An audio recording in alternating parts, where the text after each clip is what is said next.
Good morning, and thank you for joining us for today's call with LNI's Acting Secretary Jennifer Berrier, Department of Human Services Secretary Teresa Miller, and United Way of Pennsylvania President Kristen Rotz. I'm Teresa Elliott, Deputy Communications Director for LNI. Before we get started with opening remarks, I'd like to provide you with a quick reminder about today's virtual media briefing. The purpose of today's briefing is to provide your readers, viewers, and listeners with information from some of our partners about additional assistance that may be available to them in addition to unemployment benefits.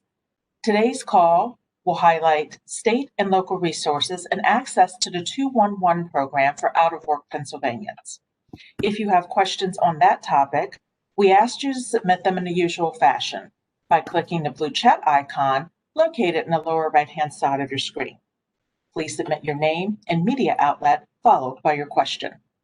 In the interest of time, you'll be limited to one question, but time permitting, we'll open up the call for a second round of questions on today's topic. You may submit any additional questions.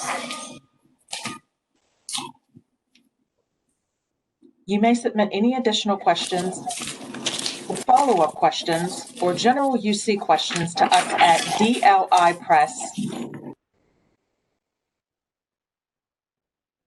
dlipress@pa.gov, and we will address them after the call. Additionally, we will provide participating media outlets with UC stats about payout amounts, the numbers of calls, chats, and emails answered, and additional background information following the call, along with a link to the recording. For your awareness, this call is being recorded. If you do not consent to being recorded, please hang up now. Let's get started with comments from Acting Secretary Jennifer Berrier. Secretary? Thank you, Teresa, and a warm welcome to our guests, Secretary Miller and United Way President Rotz. I'd also like to thank members of the media for joining us today with this for this virtual briefing. As you know, Governor Wolf and I recently and repeatedly urged Congress to put American workers first and extend the crucial pandemic unemployment programs set to expire at the end of the month. Many other states, aside from Pennsylvania, joined us in calling for a congressional solution that would prevent devastating and abrupt end to the benefits these workers and families need to survive. I'm happy to see that both chambers of Congress last evening voted to approve a COVID-19 relief package, which isn't perfect, admittedly, but will bring welcome relief to more than 500,000 unemployed Pennsylvanians. The coronavirus stimulus bill will extend pandemic unemployment benefits for more than 500,000 unemployed Pennsylvanians, and it will help them pay for basic necessities like food and housing for themselves and their families. This bill includes an extension of the Pandemic Unemployment Assistance Program, also known as PUA, and the Pandemic Emergency Unemployment Compensation Program, which we refer to as the PEUC program. It also renews an extension of the Federal Pandemic Unemployment Program, which we refer to as FPUC, that actually ended in July, but it will now be reinstituted with a lower weekly amount of $300 per claimant. Pennsylvania, like all states, must wait until the COVID relief bill becomes law and guidance is issued from the U.S. Department of Labor.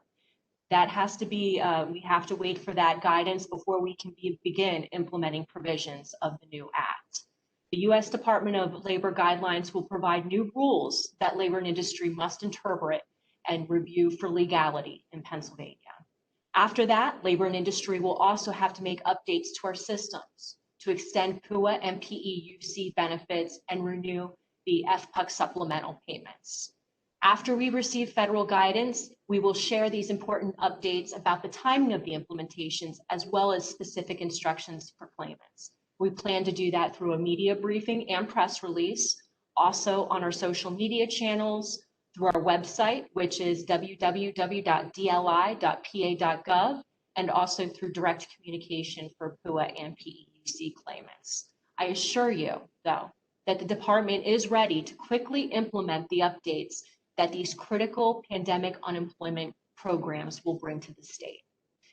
So to the matter at hand, the purpose of today's call is to highlight additional assistance options that may be available to Pennsylvanians who are struggling financially because of the COVID-19 pandemic. The first thing that people think of when they lose their job or they have reduced hours at their place of employment is unemployment compensation, which is understandable. However, there's other forms of assistance available out there, which is why the Department of Labor and Industry is working with our partners to ensure that out-of-work Pennsylvanians know that they may qualify for additional assistance. COVID-19 is surging across the country and around the world, and it's worsening economic challenges and disparities caused by the pandemic. Just yesterday, on the first official day of winter, we held a virtual media briefing with Madam Chair Dutrell of the Pennsylvania Public Utility Commission to discuss important utility assistance and safeguards for consumers. Today, I'm very pleased to have Secretary Miller with us to provide information about health and other essential needs available for unemployed Pennsylvanians through the Department of Human Services. Secretary Miller. Good morning. Thank you so much, Secretary Berrier, for inviting me to join you today. My name is Teresa Miller, and I have the privilege of serving as the Secretary for the Pennsylvania Department of Human Services. This year has upended normalcy and completely altered our daily lives in some way for all of us. Our lives and our livelihoods are different, but for too many Pennsylvanians, this crisis has destabilized financial situations and further strained resources for working people and families already living below or near the poverty line. The Department of Human Services administers most of what's considered to be Pennsylvania's public assistance system. Programs that support and facilitate access to both routine and life-saving healthcare and help Pennsylvanians purchase food, pay home energy costs, and pay for other basic expenses like clothing, transportation, and shelter. These are the kinds of things that we need to live safe, healthy lives. These programs exist so that in our most difficult moments, we are not alone in meeting these most essential needs. Despite historic unemployment, we've seen a slower than expected growth in our enrollment for Medicaid and the Supplemental Nutrition Assistance Program, formerly known as food stamps, which are two of our largest assistance programs. The growth in these programs has been steady, but there hasn't been a surge in applications for assistance that one might expect given the circumstances that we're under. Unemployment programs have helped prevent that. But I worry deeply about circumstances where individuals and families are working a lower wage job, are not currently receiving unemployment, or anyone who may qualify for these resources but has not yet applied. In order to help try to better connect people who may qualify for assistance due to a job loss or income change to these programs, we're working with the University of Pittsburgh to better understand why folks may not take steps to apply for assistance. At this point, preliminary data from this survey is still being analyzed, but we're finding that people most often don't want or feel they need assistance or believe that they'll be employed again soon. I think all of us want anyone who's experiencing a serious life disruption to land on their feet quickly and comfortably. But that doesn't mean that they should go without assistance while they're looking. No one should feel like they have to endure this period and its stress, anxiety, and uncertainty alone. Using a public assistance program can be a short-term thing that helps cover the essentials and make ends meet until you get a new job. Especially as we face substantial spread of COVID-19, we need to be sure that all Pennsylvanians have what they need to stay safe and healthy through the weeks and months ahead. If you've lost health insurance or your job doesn't offer insurance, Medicaid, the Children's Health Insurance Program, and Penny, PA's state-based exchange, can connect you to coverage that can help you access care without fear of financial ruin. If money is tight, the Supplemental Nutrition Assistance Program or the Low-Income Home Energy Assistance Program can help you cover food and energy bills so you're able to get some flexibility in your budget for other essential needs. If you're pregnant or have children and are in a low-income situation, temporary assistance for needy families may be able to help. These programs are also connected to work supports programs that can help you access education and training to start a new career path or provide job search assistance to help you find and start your new chapter. And if you're at risk of losing your housing or you're struggling and need to be connected to mental health services, we can help. These programs can be a bridge that provides security and stability while you prepare for your next step. It's okay to use it for a few months so you know your health and your essential needs will be covered during that period. Pennsylvanians who've experienced a change in income or job loss, regardless of its relation to COVID-19 and the pandemic, can apply for benefits online at www.compass.state.pa.us. And you don't need to worry about your eligibility in order to apply for these programs. We'll take care of that. DHS will be here to support Pennsylvanians as this public health crisis and period of economic insecurity evolve. And we are doing everything we can to ensure that public assistance programs meet the needs of the people that we serve. Our public assistance network exists to help people during times like we're currently facing. They can be a lifeline that makes sure that people can go to the doctor, have enough to eat, or pay their utilities as other bills and needs arise. I want all Pennsylvanians to know that no matter what happens, they don't have to weather this time alone. We will continue to do all we can to meet this challenge and support people experiencing difficult times. Again, please know that no matter what is ahead, you don't have to go through this alone. Thank you again for allowing me to join you today, Secretary Berrier. Thank you, Secretary Miller. As usual, that information is extremely helpful, and I truly hope that the message gets out there so that Pennsylvanians who need that type of assistance know where to go. The COVID-19 pandemic has caused many Pennsylvanians to become unemployed for the first time in their lives. And these Pennsylvanians are especially vulnerable because they may not be aware of services in their communities that can help with food, housing, utilities, and other necessities. The United Way of Pennsylvania's 211 program makes it easy for Pennsylvanians to search by zip code to find what's available locally. And with that being said, I'd like to pass it off to Kristen Rotz, President of the United Way of Pennsylvania, who's here with us this morning to share more details. Kristen?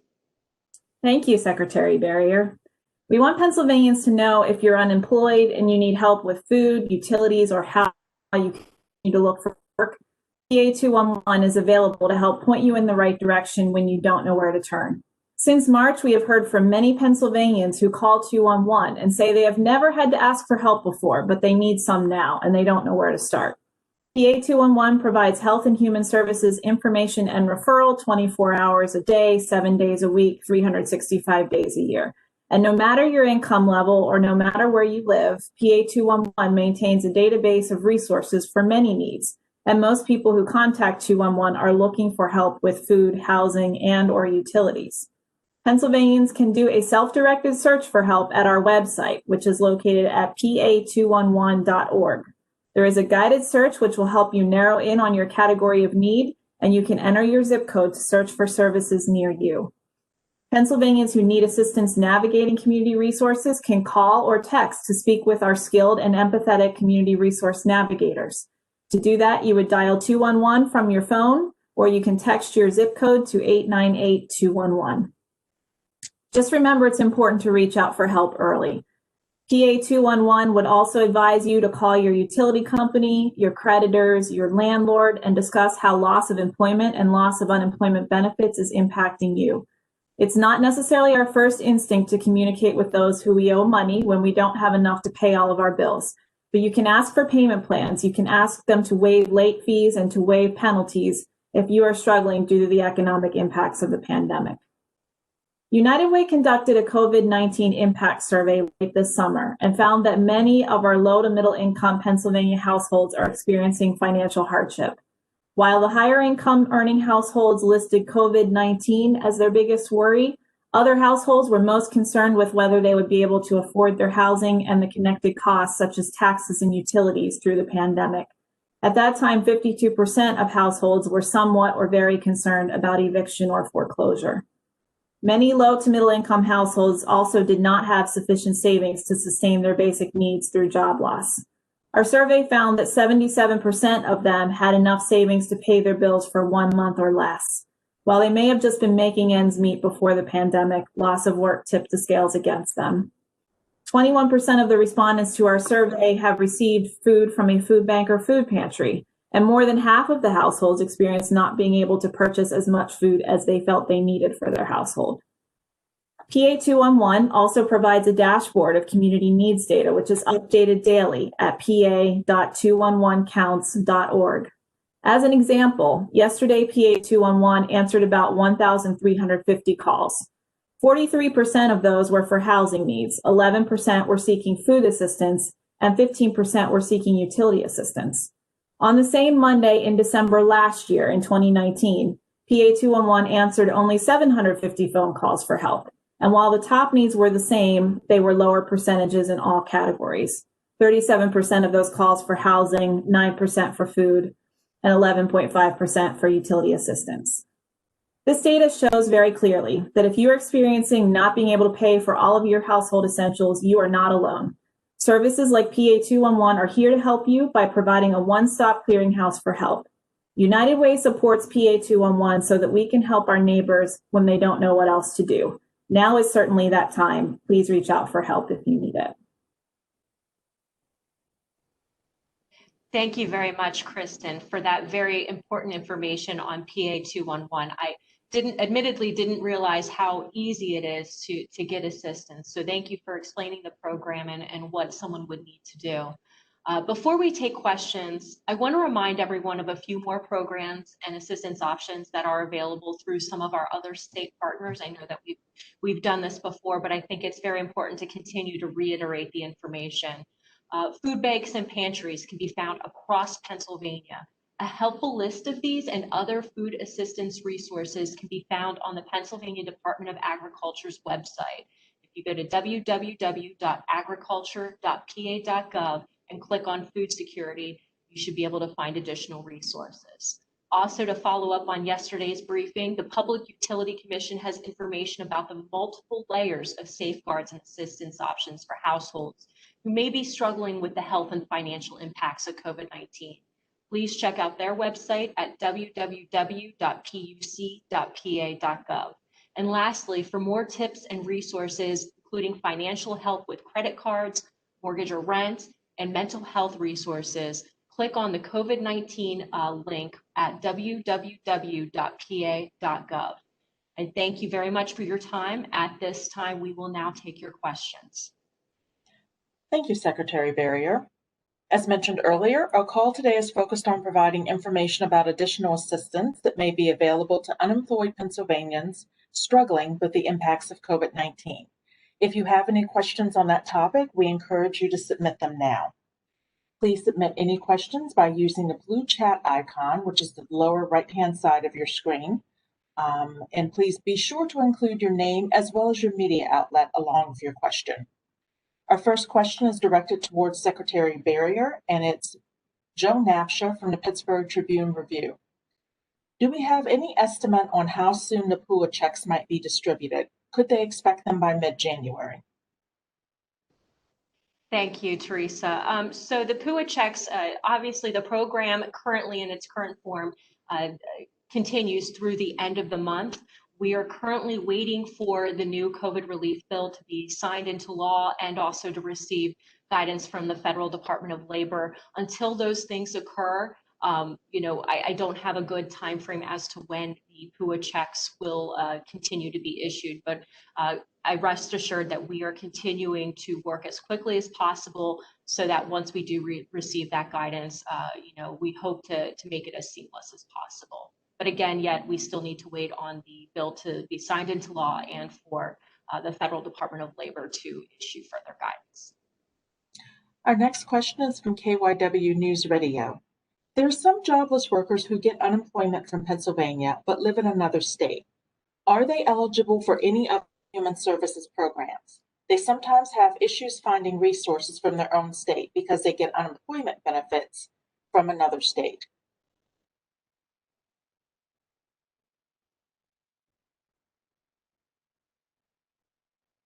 Who wants to take a stab at that? Go ahead, Secretary Miller. So I can double check on this, but I think you have to be a resident of Pennsylvania to have access to our public assistance benefits. And so I would think that people who live in other states would be able to access benefits from those other states. And obviously, if they're getting unemployment benefits, in a lot of cases, I mean, those would count as income. So for eligibility purposes, there may be some programs that they wouldn't be eligible for, but they should be able to access human services programs from their home states. Thank you, Secretary Miller. Our next question is directed towards Kristen Rotz. Kristen, Radio PA asks, if you have figures on the overall increase in calls to 211 since the pandemic began. Yeah, it has ebbed and flowed over the course of the pandemic. It was really intense back in April and May. We saw a near doubling of calls, and then it has leveled out, and now we see some increase over historical.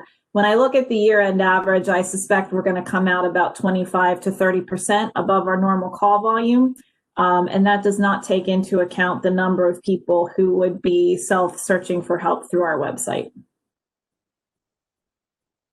Our next question is from WPXI. And what are the numbers on how many people have applied for Medicaid and SNAP compared to how many received it? In other words, how many people have been denied Medicaid or SNAP?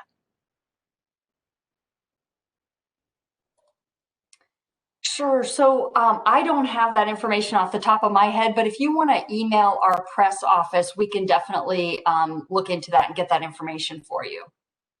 Thanks. Okay. Thank you so much, Secretary Miller. Next question is also from KYW News Radio. For PUA and PUC and anyone receiving extra federal cash, L&I doesn't need to set up any new systems, correct? So once you get guidelines, it should be pretty swift in getting cash to the jobless workers? Thank you, Teresa. So yes, Pennsylvania currently does have the PUA and PEUC programs already in place. However, I think the unknown is any additional requirements that may arise as a result of PUA.